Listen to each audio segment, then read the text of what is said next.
बिस्मिल्लाहिर्रहमानिर्रहीम अस्सलाम वालेकुम। आज जो है वो हम एक नया टॉपिक स्टार्ट करने वाले हैं। इससे पहले हमने जो फर्स्ट 4 वीक्स के जो कंटेंट थे उसमें हमने वीक 1 के अंदर डीबी का इंट्रोडक्शन थोड़ा देखा था। फिर हमने नेक्स्ट 3 वीक्स कवर किए थे एसक्यूएल के ऊपर। एसक्यूएल क्या चीज़ है? वो लैंग्वेज है जो हम डेटाबेस से कम्युनिकेट करने के लिए इस्तेमाल करते हैं। हम क्यूरीज लिखते हैं और उससे इंफॉर्मेशन वापस हमें रिसीव होती है।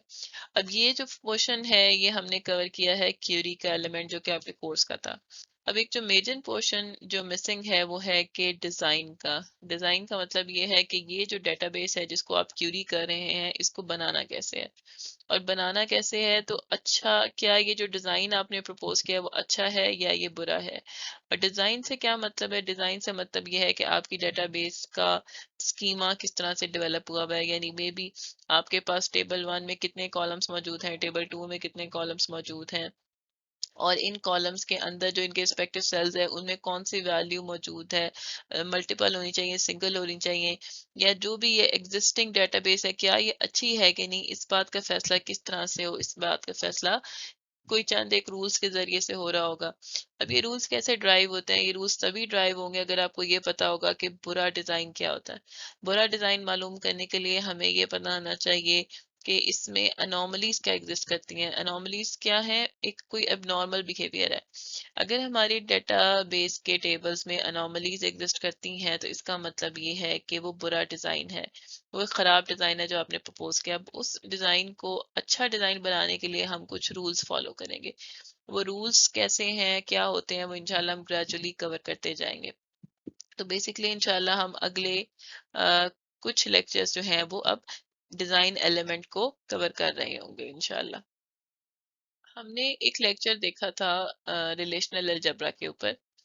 हम कुछ उससे मिलती जुलती बातें जब अलजेब्रा का टर्म इस्तेमाल कर रहे हैं तो यहाँ पे भी डिजाइन के अंदर भी आएंगी, जिसमें से हम ये देख रहे होंगे कि ए फंक्शनली डिटरमिन्स बी, इस तरह की बातें हो रही होंगी, और हम कह रहे होंगे कि बी फंक्शनली डिटरमिन्स सी, सो ए आल्सो फंक्शनली डिटरमिन्स सी एज वेल। अगर ये हो रहा हो तो ये ट्रांजिटिव प्रॉपर्टी है। जैसे हम अलजेब्रा में कहते थे कि since A implies B, B implies C, तो it means कि A also implies C। ये ट्रांजिटिव बातें भी हम कर रहे होते थे, जिसको अगर आप डायग्राम के थ्रू विजुअलाइज करना चाहें तो इनपुट अगर आपके पास इस शक्ल में मौजूद है, अगर ये इससे ये डिटरमिन हो रहा है, इससे ये डिटरमिन हो रहा है, तो हम इनडायरेक्टली ये भी कह सकते हैं कि इससे ये डिटरमिन हो रहा है, एंड सो ऑन। ये वाला एरो इधर भी आ सकता है और हम ये भी कह सकते हैं कि ये इससे ये डिटरमिन हो रहा है क्योंकि सारे आपस में कनेक्टेड थे। इस टॉपिक के अंडरस्टैंडिंग के लिए जो रीडिंग है वो आप चैप्टर 3 से देखें, database and systems by Jennifer Ullman. इंशाल्लाह जो कमिंग लेक्चर्स हैं वो सारे इस चैप्टर से टॉपिक्स जो हैं वो कवर कर रहे होंगे। अच्छा, अब हम एक एग्जांपल से शुरू करते हैं। आप पहले ये करें, आप इस स्लाइड इस वीडियो को पॉज करें और आपने ये फैसला करना है कि ये जो गिवन स्कीमा आपको दिया हुआ है जिसमें एक ही टेबल दिया हुआ है, इसके अंदर हमारे पास स्टूडेंट आईडी है। वो स्टूडेंट कौन सी क्लास में पढ़ रहा है, वो क्लास किस कमरे में हो रही है, और कितने बजे से कितने बजे तक हो रही है, और उस कमरे की लोकेशन क्या है, लैटिट्यूड और उसका जो लॉन्गिट्यूड है वो क्या है। तो आप पॉज करें और ये बताएं कि ये अच्छा डिजाइन है कि नहीं। तो जैसा कि हम ये देख रहे हैं कि बहुत सारी मालूमात को इकट्ठे एक ही टेबल में प्रेजेंट किया हुआ है। जैसे स्टूडेंट नंबर 1 ये है, ये CS 145 में पढ़ रहा है और एनवीडिया ऑडिटोरियम में है, टाइम 4:30 से 6 बजे तक, और उस कमरे की लोकेशन जो है वो यहाँ पे उस टपल में ऐड हुई हुई है। इसी तरह से एक दूसरा स्टूडेंट है, वो भी उसी क्लास में पढ़ा है, तो इसका मतलब है कि उसकी क्लास भी सेम होगी, कमरा भी सेम होगा, टाइम, लैटिट्यूड और लॉन्गिट्यूड भी सेम होगा। स्टूडेंट 3 है, एग्जैक्टली वो भी यही है। इसी तरह से एक क्लास में आपको पता है कि 50 बच्चा भी हो सकता है, 100 बच्चा भी हो सकता है। तो जितने बच्चे होंगे उतनी रोज क्रिएट हुई होंगी, और हर एक रो अगर वो सेम कोर्स ले रहे हैं तो उन सब के आगे same room, same time, same latitude और सेम लॉन्गिट्यूड जो है वो लिखा हुआ होगा। इसी तरह से अगर कोई और कोर्स पढ़ रहे हैं, उस कोई और कोर्स में जो है वो 100 बच्चा है तो वो 100 एंट्रीज उसकी अलहदा पड़ी होंगी। अब मसला तो बिल्कुल सामने आ चुका हुआ है कि बहुत सारा जो है वो डेटा रिडंडेंट है, रिपीटिशन बहुत ज़्यादा है। शायद हमें एक ही इंफॉर्मेशन एक दफ़ा रखनी चाहिए थी, क्लासरूम और टाइम, लैटिट्यूड लॉन्गिट्यूड की, जो हम मल्टीपल टाइम्स जो है वो उसको एक स्टूडेंट के अगेंस्ट सेव कर रहे हैं। तो आप कहेंगे कि अच्छा में से हम बाकी जगहों पे खाली छोड़ देते हैं सेल्स की पोजीशन और स्टूडेंट और क्लास का कॉलम कर देते हैं, लेकिन क्या इतने सारे आप ये जगह अगर खाली भी छोड़ दें तो क्या नल अच्छे लगेंगे? वहां पे कोई एंट्रीज मौजूद नहीं है तो वो तो मुनासिब बात नहीं लगती है कि वो जरूरत नहीं है, तो इसका मतलब है कि वहां हमें बनाना भी नहीं चाहिए। तो फिर इसके अलावा अब ये सोचें अगर हम के यहाँ पे अगर लेक्चर का टाइम चेंज हो जाता है तो कितनी टपल्स के अंदर चेंज करनी पड़ेगी? अगर मैं सिर्फ 4:30 से 5:30 करती हूँ तो इस टपल में चेंज कर दूंगी तो बाकी सारे बच्चों के लिए क्या होगा? इसका मतलब है कि अगर 100 बच्चे हैं तो 100 रोज के अंदर जाके मुझे हर बच्चे का टाइम चेंज करना पड़ेगा, जो कि एक नॉर्मल बात नहीं लगती कि एक दफा अनाउंस कर दिया तो सबको पता होना चाहिए कि वो ऐसे ही है। इसी तरह से अगर कमरा चेंज हो जाता है, अगर क्लास का रूम चेंज हो जाता है तो फिर एनवीडिया ऑडिटोरियम से अगर कहीं और करना है तो फिर भी सबके अंदर चेंज करनी पड़ेगी।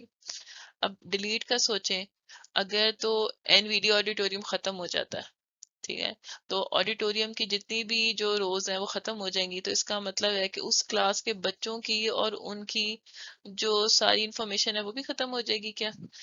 तो मतलब मैपिंग कुछ इतनी इस तरह मिक्स हुई हुई है कि हम समझ नहीं सकते कि कब कहाँ कैसे चेंज करनी है और इसका इम्पैक्ट जो है वो क्या आ सकता है। तो एक ऑप्शन तो हमारे पास क्या है, इस मसले को कैसे हल कर सकते हैं, जो आप भी सोचें कि हमें जो इंफॉर्मेशन मिक्स नजर आ रही है हम उसको जरा सेपरेट आउट करके अलग टेबल्स बना लेते हैं। जैसे रूम लैटिट्यूड और लॉन्गिट्यूड के साथ टाइड है तो हम इसका टेबल अलग बनाएं। इसी तरह से अगर हम क्लास जो है वो रूम और टाइम के साथ टाइड है तो इसका टेबल हम अलग बनाएं। इसके अलावा इसमें एक और ऑब्जर्वेशन भी है जो आप अभी देखें और जिसकी डिटेल्स अगले लेक्चर में आएंगी, कि ये जो बात लिखी है कि क्लास इम्प्लाइज रूम और टाइम, जिसका एक मतलब हो सकता है, या चले आसान जुबान में रूम से समझाते हैं, कि अगर तो रूम का नंबर सेम है तो उसकी लॉन्गिट्यूड और लैटिट्यूड भी वही होगी। यानी अगर किसी का रूम एनवीडिया ऑडिटोरियम है तो उस बच्चे की लैटिट्यूड और लॉन्गिट्यूड भी वही होगी। यानी कोई से दो बच्चे अगर वो एनवीडिया ऑडिटोरियम में पढ़ रहे हैं तो उस रूम का लॉन्गिट्यूड और लैटिट्यूड एक जैसा होगा। ये बात मैंने क्यों की है, ये इंशाल्लाह कमिंग लेक्चर्स में हम देखेंगे। अच्छा, अब हमने वो टेबल्स अलहदा कर दिए, हमने रूम अलहदा बना दिया, क्लास का टेबल अलहदा बना दिया, क्लास की इंफॉर्मेशन एक जगह कर दी, यानी कि CS145 जब पढ़ाई जाएगी तो वो इस कमरे में पढ़ाई जाएगी, जब CS245 पढ़ाया जाएगा तो वो इस जगह पढ़ाया जाएगा। इसी तरह से तीसरा कोर्स। और सिर्फ हमने जो बाकी टेबल था उसमें स्टूडेंट आईडी को उसके क्लास के कॉलम के साथ मैप कर दिया कि ये स्टूडेंट जो है वो इस क्लास में पढ़ा है, ये वाला स्टूडेंट इस क्लास में पढ़ा है। अब आप कहेंगे कि मिस यहाँ पे भी तो रिपीटिशन आ रही है कि बार बार जो है वो क्लास का नेम रिपीट हो रहा है, तो लेकिन ये रिडंडेंसी नहीं है, ये रिक्वायरमेंट है। इसके बगैर तो आप बता ही नहीं सकते कि कौन सा स्टूडेंट कौन सी क्लास में पढ़ा है। ये तो एक मस्ट इन्फॉर्मेशन है जो हमारे पास होनी चाहिए। तो इतनी रिडंडेंसी तो हमें बेरेबल है बनिस्बत इसके कि हम आगे 10 कॉलम मजीद सारे रिडंडेंट कॉपी करते। हमने उन 10 कॉलम्स को अलग टेबल्स में बना दिया और फिर जो है वो उनकी सिर्फ मैपिंग जो है वो एक टेबल में हमने सेव करके रख ली जो रिक्वायर्ड थी। अब आपके ख्याल में इन सारे टेबल्स के ऊपर क्या वो अनोमलीज आ रही हैं कि नहीं आ रही? अच्छा, फिर हम एक रिकैप देखते हैं। हमने प्रीवियस लेक्चर्स में जॉइंट्स जब हम पढ़ रहे थे तब हमने ये सवाल किया था हमसे कि क्या एक यूनिवर्सल टेबल बना देना सही है जहाँ पे हजारों कॉलम्स हो, यानी आपके पास बहुत सारी इंफॉर्मेशन है और आप एक ही टेबल में 1000 कॉलम्स बना दें, ये जितने मर्जी बना दें। एक तो ये ऑप्शन है। एक ऑप्शन ये है कि हम छोटे छोटे टेबल्स बना दें जिसमें 10 से लेकर 100 तक के जो है ना वो कॉलम्स मौजूद हों। फिर एक ऑप्शन ये है कि हम हर टेबल में सिर्फ एक ही कॉलम रख लें, तो इसमें क्या मुजायका है? अब मुजायके की बात यह है कि फैसला आपने कैसे करना है कि कब कहाँ और क्या होना चाहिए। पहली बात तो ये देखनी चाहिए कि रिडंडेंसी कितनी आ रही है कौन से ऑप्शन से। आपके पास।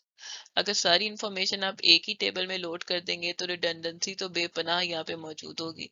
ठीक है, और वही बात है कि जब डाटा आप इतना सारा इकट्ठा करेंगे तो वो जो आपने चीजें देखी हैं कि इंफॉर्मेशन कोई एक डिलीट होनी होगी तो दूसरे की जगह के ऊपर नल प्लेस हो रहे होंगे, तो बहुत सारे नल भी आपके उसमें इंट्रोड्यूस हो जाएंगे। इसी तरह से अगर आप टेबल्स बहुत सारे बना देते हैं तो फिर उनके बाद उनको जो ज्वाइन करना होता है, अगर इंफॉर्मेशन 3-4 टेबल से लेके आनी है या 10 टेबल से भी लेके आनी है, तो उन 10 टेबल्स को ज्वाइन करने की जो कॉस्ट है वो हमने देखी थी कि वो क्रॉस प्रोडक्ट लिया जाता है, वो पूरे हर यानी डबल नेस्टेड फॉर लूप लगता है, तो वो भी एक कॉस्ट एसोसिएटेड है ज्वाइन के साथ। इसी तरह से अगर हम एक ही कॉलम रख लें तो यहाँ अगेन फिर जो ज्वाइन वाला काम है वो बहुत ज्यादा है। अब स्टोरी यहाँ पे खत्म नहीं होती है, अभी हमने ये डिस्कशन की ही नहीं कि ये जो टेबल्स हैं ये हमारे पास हार्ड डिस्क में कहीं पे पड़े हुए होते हैं, और अगर आपने कोई भी काम करना है तो इंफॉर्मेशन रैम में लोड होनी होती है। तो अगर ये 1000 मिलियन कॉलम्स का टेबल एक ही टेबल है, इसने भी हार्ड डिस्क के रैम में लोड होना है, तो रैम में कितनी जगह है।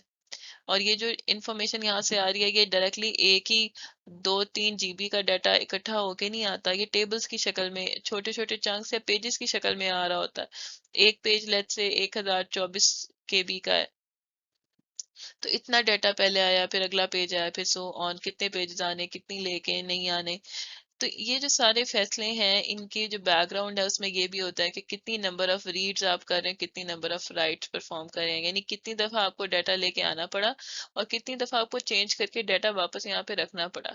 ठीक है, तो ये सारी बातें, और कितनी एप्लीकेशन रीड कर रही हैं, कितना टाइम लग रहा है, ये सब कुछ जो है वो देखते हुए हमें फैसला करना होता है कि डेटाबेस का जो डिजाइन है वो किस तरह से होना चाहिए। अच्छा, अब डिजाइन थ्योरी क्या कहती है? डिजाइन थ्योरी ये कहती है कि हम किस तरह से अपने डाटा को रिप्रेजेंट कर सकें कि उसमें कोई अनोमली ना आए।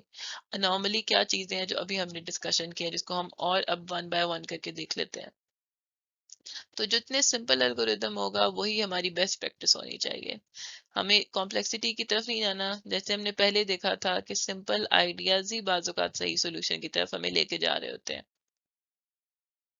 चलें अब हम एक एक करके जो है वो डाटा अनोमलीज को देखते हैं। अच्छा, अब क्या है, a poorly design database causes anomalies, ये बात तो हमें समझ में आ गई कि अगर डेटाबेस का डिजाइन अच्छा नहीं है तो इसका मतलब है कि उस डेटाबेस में अनोमली एग्जिस्ट करेगी। अब वो अनोमली क्या है, जैसे वही सेम बात जो पीछे एग्जांपल दी थी उसको कंटिन्यू करें अगर हम, तो ये टेबल है स्टूडेंट और इसमें कोर्स है और वो किस रूम में पढ़ा। तो अब आप ये देखें कि रूम की इंफॉर्मेशन इसके आगे आगे इसके जो भी कॉलम होंगे, लैटिट्यूड लॉन्गिट्यूड, वो सारी इंफॉर्मेशन इधर डुप्लीकेट हो रही होगी। अब इसका क्या मतलब है कि ये सारी इंफॉर्मेशन रिडंडेंट है, तो एक अनोमली की टाइप तो ये होगी कि अगर डाटा बार बार रिपीट हो रहा है तो वो रिडंडेंट इंफॉर्मेशन कहलाएगी, और redundancy is a data anomaly. ठीक है, तो अब जो है वो C12 हमने अब ये किया कि हम एक जो रूम उसका कमरा चेंज करना चाहते हैं कोर्स का, कि कोर्स पहले B01 में पढ़ाया जा रहा था वो C12 में पढ़ाना है। तो हमने अगर सिर्फ और सिर्फ जो के जो टपल के अंदर रूम का नंबर चेंज कर दिया, हालांकि 3 बच्चे सेम कोर्स जो है वो पढ़ रहे थे, अब क्या होगा, अब यहाँ पे अपडेट अनोमली आ गई है, विच इज कि if we update the room number for one tuple, अगर हम सिर्फ एक ही टपल में चेंज करते हैं इसका मतलब है हमने इनकंसिस्टेंट डाटा प्रोड्यूस कर दिया है। इनकंसिस्टेंट डाटा का मतलब ये है कि आपके पास किसी और जगह पे सेम बात के ऊपर कोई और इंफॉर्मेशन पड़ी हुई है और किसी दूसरी जगह के ऊपर उसी बात के ऊपर कोई और इंफॉर्मेशन पड़ी हुई है। अगर ऐसा हो जाए तो फिर डाटा जो है वो इनकंसिस्टेंट हो जाता है। जैसे आप अगर अपने डिपार्टमेंट में आपके पास जो एडमिन ऑफिस है वो आपका नेम, रोल नंबर और ये सारी इंफॉर्मेशन सेव करके रखता है, इसी तरह से यूनिवर्सिटी का एक एडमिन डिपार्टमेंट है जो अगेन आपकी नेम और डेट और रोल नंबर ये इंफॉर्मेशन सेव करके रखता है।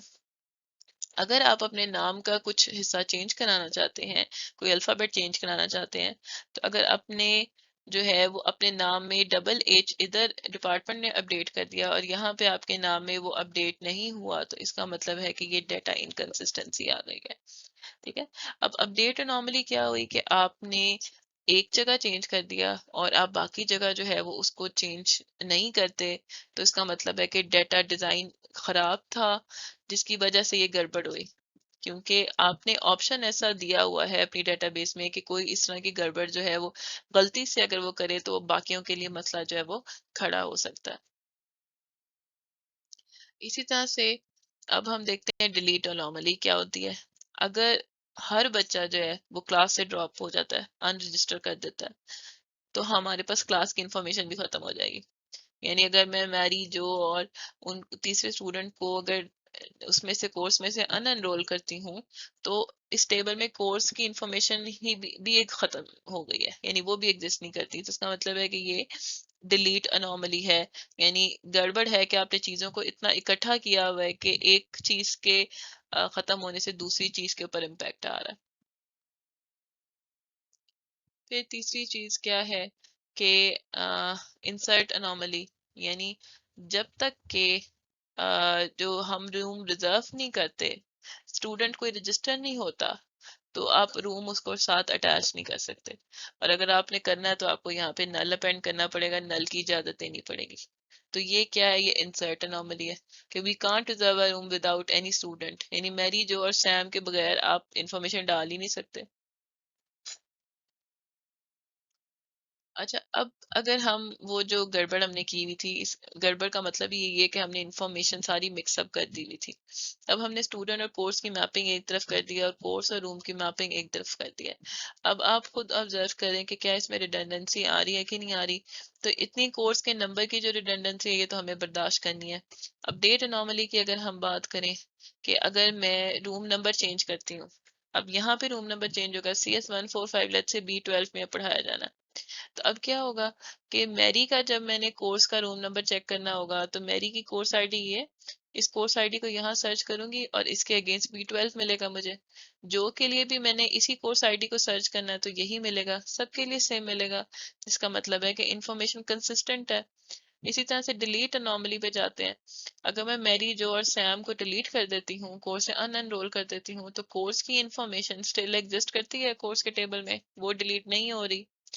इसी तरह से अगर हम इंसर्ट अनोमली की बात करते हैं, तो अब अगर मैं कोई रूम इंसर्ट करना चाहती हूँ किसी कोर्स के साथ, जैसे जैसे CS331, और मैं इसको Z12 के साथ अपेंड करती हूँ, तो यहाँ पे मुझे कोई किसी चीज को एम्प्टी छोड़ने की जरूरत नहीं है। यानी स्टूडेंट ना एग्जिस्ट करें कोई बात नहीं, लेकिन course can exist without any entry of a student.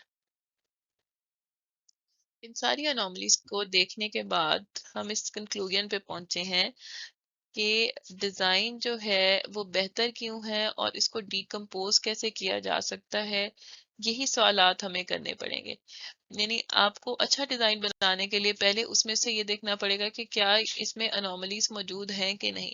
और अगर इसमें अनोमलीज मौजूद हैं तो इसका मतलब है कि जो टेबल है वो आपका चीज़ों को मिक्स कर रहा है, तो उसको डीकम्पोज होने की ज़रूरत है। यही डीकम्पोजिशन जो है वो डिज़ाइन थ्योरी का जो मेन पंच लाइन बनती है। और इस डिकम्पोजिशन को जिस नाम से हम याद करते हैं उसको हम नॉर्मलाइजेशन कहते हैं। तो अब इंशाल्लाह आइंदा जो लेक्चर्स में हम इसी कंसेप्ट को सपोर्ट करने के लिए चीज़ें जो है वो सीख रहे होंगे।